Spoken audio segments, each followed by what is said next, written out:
I'll start asking you some questions. If you do start to overrun or speak too much, I'll just stop you.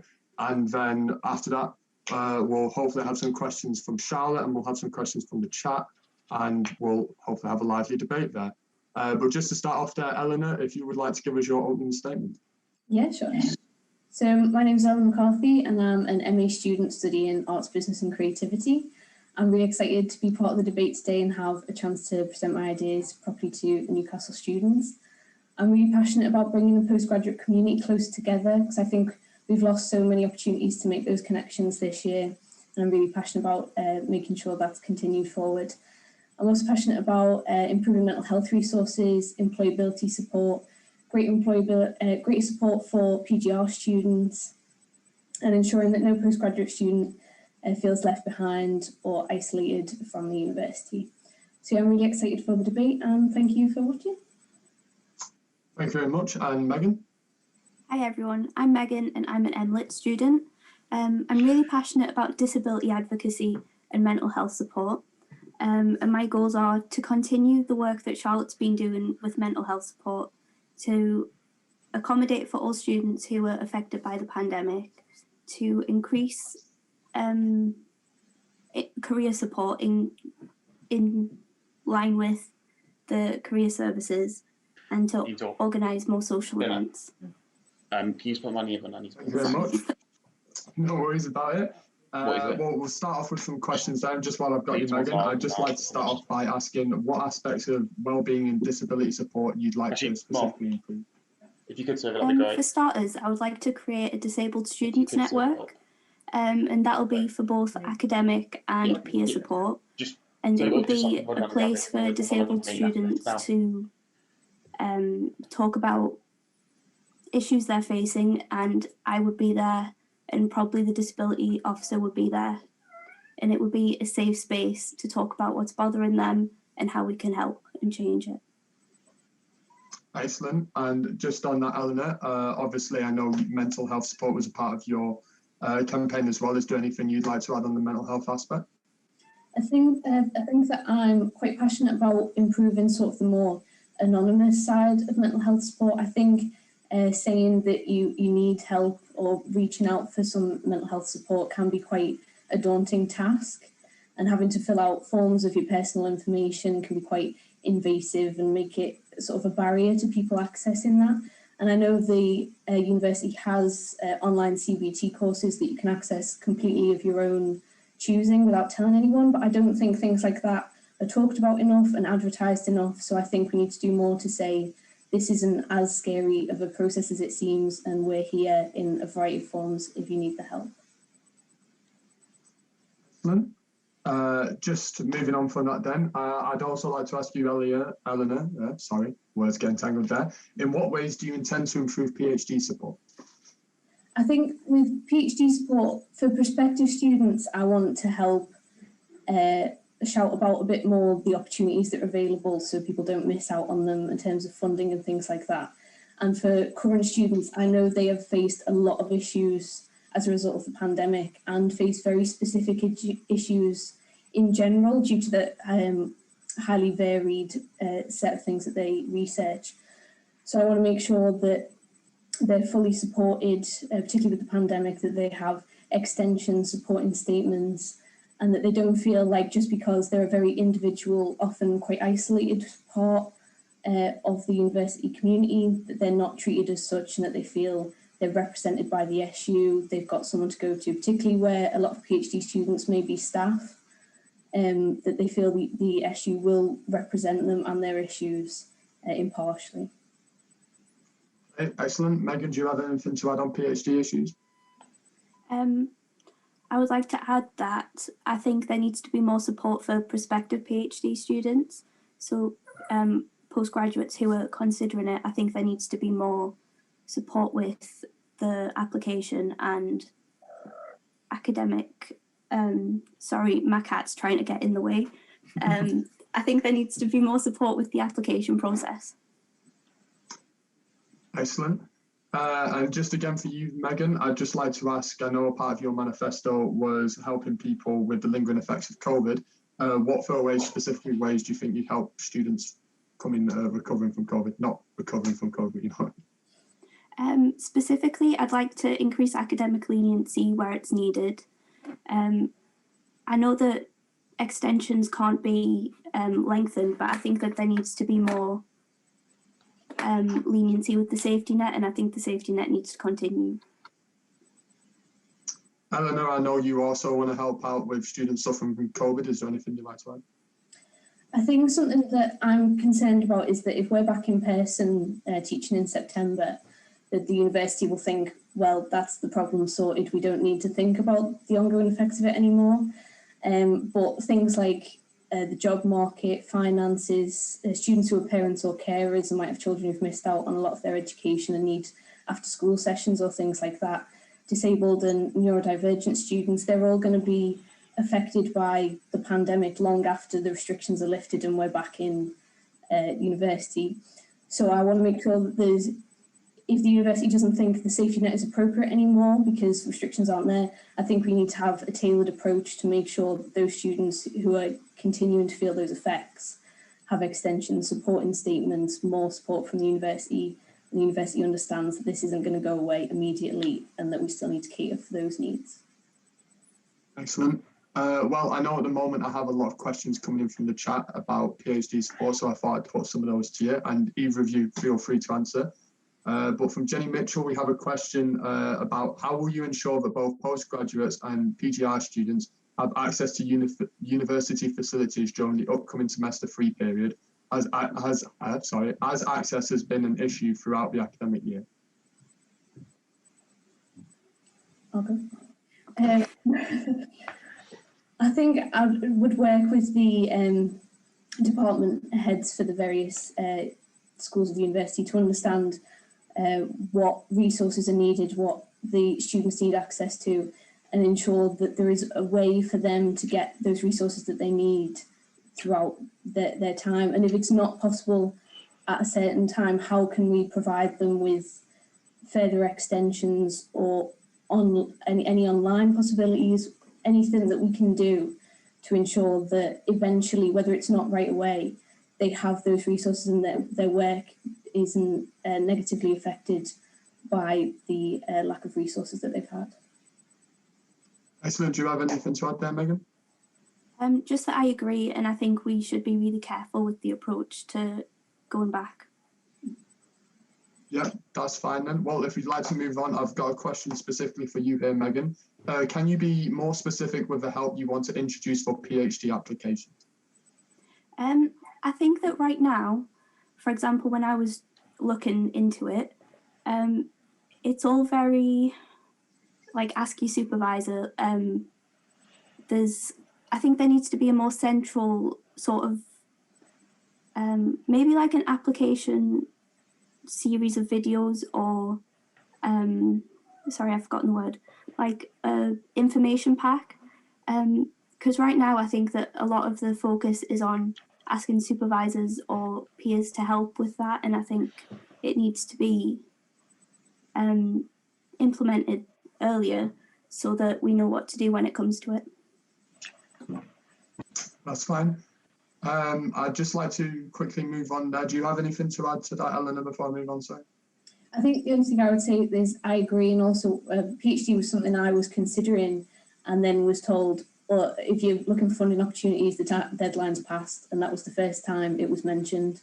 So I think from the start of the year, there needs to be newsletters, information of if a PhD is something you want to consider, you need to start working on X, Y, and Z now and keep an eye out for these opportunities. That's absolutely fine. I do have a question here from the current NUSU president. Neither of you mentioned PGRs in your manifestos. How will you ensure that you represent their interests as students, i.e. funded extensions to research, extenuating circumstances, but also ensuring they are treated fairly as staff at the university? And that's to either of you. I think obviously PGRs are very important. I am a PGR right now, and I think it's really important that they don't get left behind in these discussions, and that even though being a researcher is often quite isolated, that they don't feel isolated. Eleanor, do you have anything to add to that? Yeah, as a postgraduate taught student, it's something that I've had to look into a lot because I know I don't understand the issues that they're facing at the moment. And based off the recommendations from pandemic PGRs and people who've researched into this, I think there needs to be blanket extensions. I understand that time lost isn't currently being considered a reason for an extension. I think that's really wrong, and that the university needs to understand the effect that that will have on PGR students. So I would campaign for those extensions, supporting statements, and just the university being more vocal that they are on the side of the PGRs, not of their own interests. Because I understand a lot of it comes from the funding bodies, but the university can be a lot more vocal and a lot more supportive aside from that. That's absolutely fine. I'd just like to quickly ask, I know we've not been to Charlotte at all at this point, so I'd like to ask if she has any questions to ask you. Yes, I did have one, but I think someone in the chat has asked something very similar. So could I just steal their question and ask that on behalf of... That's absolutely fine, yeah. So I saw in the chat that Kieran Cutting asked a question, and I'll just repeat it just because it kind of summarises what I wanted to ask as well. So he said, PGRs have been consistently overlooked throughout the pandemic. At one of the most recent student councils, a motion was passed to lobby for funded extensions for PGRs. How would you continue this work? I think that's a huge issue that PGRs are facing right now, and it is a really difficult thing to solve because I know the funding bodies aren't going to want to give more money, but I would fight for that and try and ensure that the students get those resources by getting direct statements from PGRs about what the struggle they're facing, talking on the various boards of the university that I would sit on, to put forward the struggles that they're facing and the really detrimental effect it's having on the PGR's research. Conducting my own research, getting feedback from them, and trying to ensure that the university sees that to hold up their academic standard that they set, they need to understand that extensions are going to happen for not only academia, but for the well-being of PGR students. And that's something the university should hold very highly and something they should want to fight for. So I would try really hard to make them see that. And in turn, that would hopefully go on to affect the funding. Yes, I agree with all of that. And especially with the fact that extensions are a part of wellbeing services and should be considered a reasonable accommodation. Okay, that's fine. Well, I just wanted to ask a quick question to you, because obviously I know you do agree on a lot of the same issues. So I'd just like to ask you personally, what would you say is the biggest key difference between your campaign and your competitors? And either of you can take that. So far, I would say that the biggest difference is that mine is very focused on well-being and disabled and neurodivergent students, and I've noticed that, not that it's a bad thing, it's brilliant, Eleanor's is very focused on socialisation. Would you agree with that, Eleanor?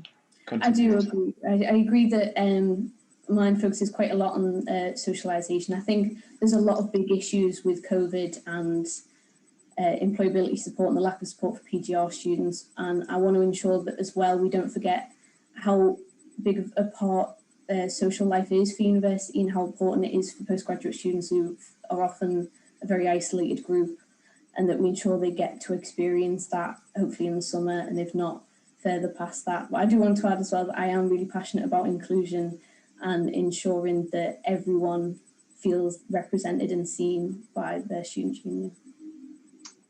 That's great. Just another question for you guys there. Obviously, postgraduate engagement with the student union is comparably low compared to undergraduate students.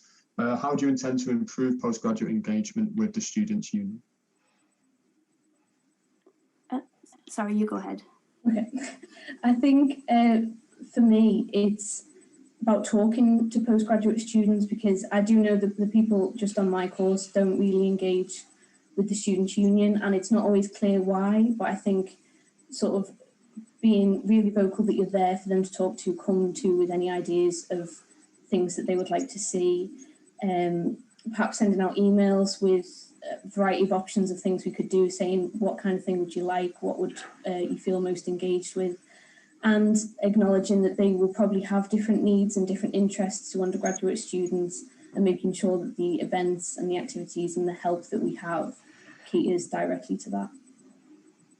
Yeah, no bother. Megan, do you have anything to add there? I think we should push more for society involvement, and I think that would feed back into SU involvement. Yeah, that's great. And just another question for you there, Meg. How will your policies improve the employabilities of postgraduate students after they leave the university? I want to implement career help with all areas, but especially humanities students, which I feel are sort of let down by career services in general. And I think that from the start, we need to offer workshops, career workshops, CV workshops, and I know they are already offered, but I think they need to be tailored especially for PGs. Eleanor, do you have anything to add there? Yeah, I think a comprehensive careers newsletter that's catered just towards postgraduate opportunities would be really beneficial, because I find I get 10 different emails from 10 different things that I've signed up for, and the opportunities are all over the place, and quite often they're combined with undergraduate ones and postgraduate opportunities. So I think having a really specific postgraduate place to look for employee opportunities would be great. And I'm also really passionate about implementing networking, particularly across schools, because I know being part of the business school, I would still love to connect with other parts outside of my school and make those connections between other students for projects, and have networking events run by employers. That is excellent. And just a question that's come in here from the chat. Why do you think postgraduates have a low engagement with the NUSU? I think that postgraduates often don't see it as something for them. I think it's seen as a very undergraduate institution, which it shouldn't be at all. I know the postgraduate officer position that we're debating hasn't existed for very long at all, so I think that speaks to how the SU has been seen as an undergraduate institution. So I think it's important to continue, like the work Charlotte's been doing with the Postgraduate Mental Health Week, to continue to have things that are specifically for postgraduate students run by the SU, to show it is for you as well, and it's not just here to support undergraduates, it's there for everyone. In my opinion, I think engagement is low, because if someone's gone through all their university life without engaging, then when they get to postgraduate, they're probably not going to engage then. And I think we could improve that by having events specifically for postgraduates and encouraging engagement with societies. Yeah, that's great. Charlotte, do you have any more questions you want to ask them? I have two, if that's okay. Yeah, go for it.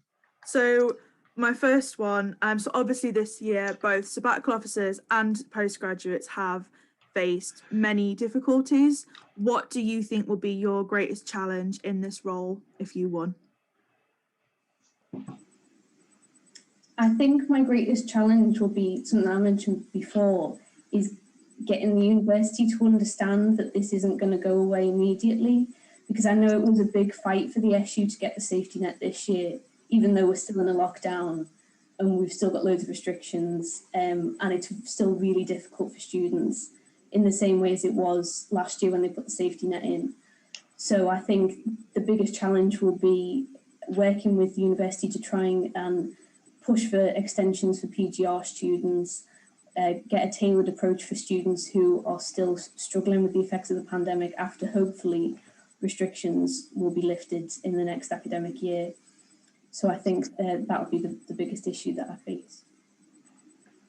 I think the biggest issue I'll face, if restrictions are lifted, I really hope that things such as working from home and recap aren't taken away. I think that they should be standard if needed, and I think it'll be a challenge to keep them in place if restrictions are lifted.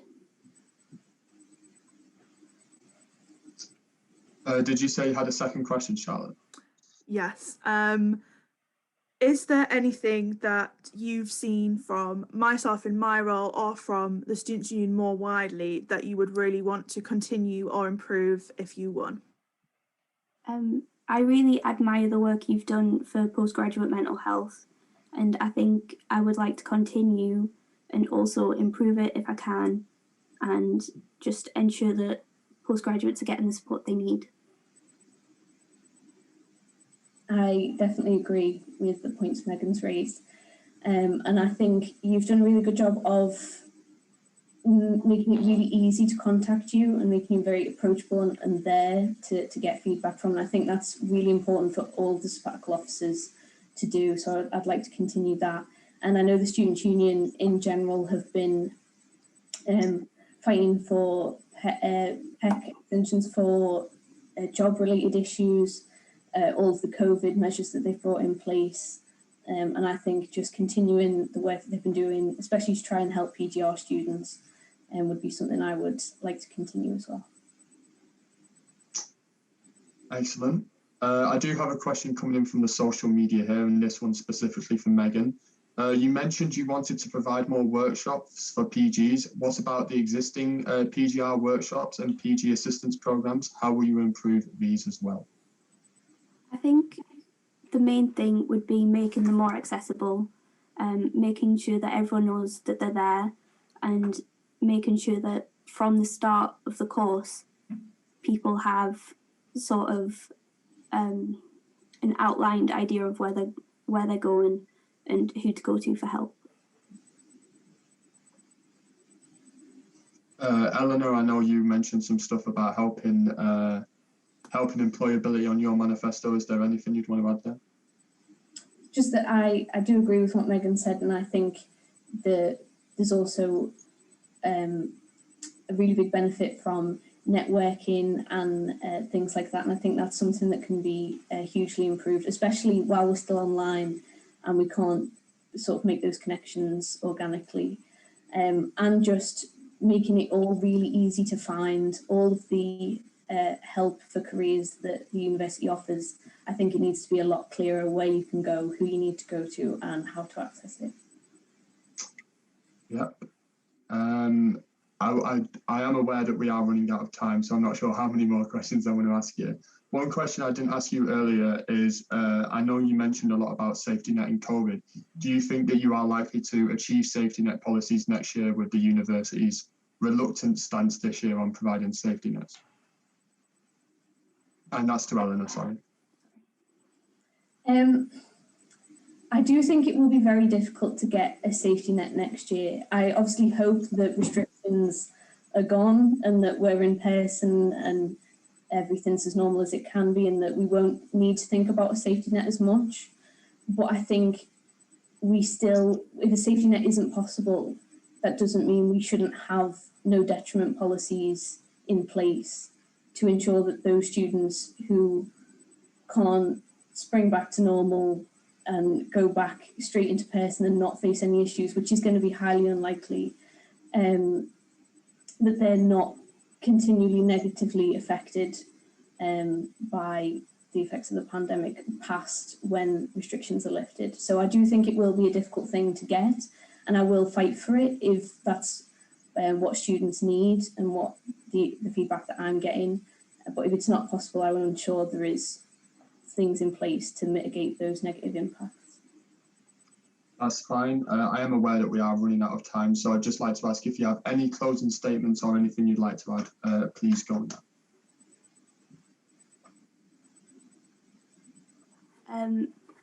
I'd just like to add that I completely agree with Eleanor's stance on networking events, and to thank you to everyone who organised this debate. Yeah, I'd just like to say thank you to everyone who's watching and sent in questions, to the hosts and my fellow candidate. If you go to Eleanor for Postgraduate Officer on Facebook, I would be happy to answer any further questions that you have. And I've really enjoyed this debate today, and I would like to be the Postgraduate Officer who will listen, support and really aid postgraduates to have the best experience at Newcastle that they possibly can. And thank you for watching. Well, thank you for that. I do have a few things I've been asked to say, and I'd just like to apologise for the tech issues and the late start. We didn't plan on that, but I think we did a good job regardless of that. And I'd also like to shout out the debates going on for the rest of the week. Tomorrow, 7 to 8 p.m, we have welfare officer debates, and 8 till 9 p.m, we have editor of the Courier, and hopefully those ones will start on time. But just apart from that, thanks everyone for participating, and thanks for a great debate. Thank you very much. Thank you.